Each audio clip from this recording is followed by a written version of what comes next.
bring in legal spokesperson for Donald J. Trump and general counsel for Save America, Alina Habba. Alina, when you see this $83.3 million judgment, and then the very next night, Carol's out there, she's on MSNBC with her lawyer, and like, oh, what do you want? You want a penthouse in France? What do you want? Rachel Maddow, and they're yucking it up. It's really disgusting. I mean, the American people, even if you don't like Trump, you have to say, what the heck is going on here? Right. I think they're seeing it. I hope they're seeing it.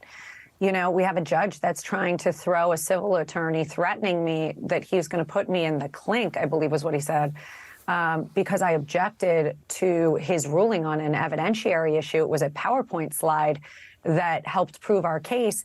And he said, no, you're not allowed to bring it in. I'm sorry. And I said, Your Honor, I have to put something on the record. I completely disagree with you. The evidence rules don't say it. And his response was, sit down, Ms. Habba, or I'm going to put you in jail. If that is the point we are at as a country, where we are so literally suffer from this Trump derangement syndrome, really that it was like being in an epic Twilight Zone where no rules were allowed but for the other side. And then she goes out there and gloats and says she's going to buy France and a wardrobe and a motorcycle and this and that. I want everyone to remember, and I said this in my closing argument to the jury, she's here to get a check. And after this, she will continue. She didn't care, about the defamation. She cared about the publicity. And I argued that ad nauseum. Unfortunately, when you block a jury from seeing video footage, tweets that prove our case, when you block them from letting us have an expert, but they can have one, we were not allowed to have an expert. We tried twice. The judge wouldn't allow them in.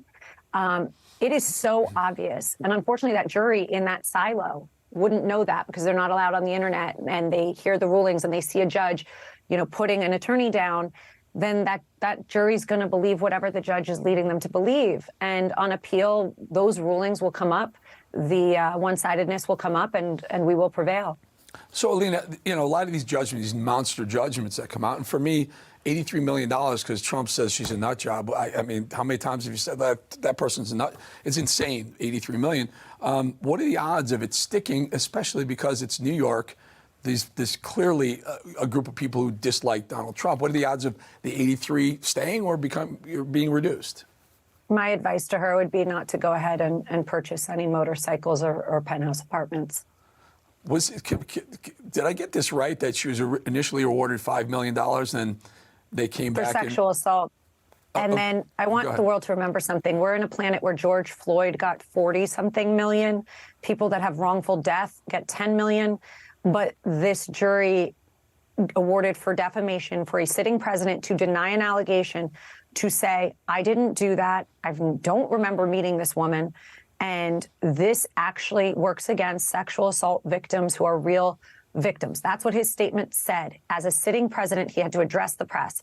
Then the other statement was on the lawn going, answering reporters. Again, he says, I did not do this. $83 million. $83 million. People die and get less. Die and get less. Yeah. It's Trump derangement syndrome and beyond. Yeah, man.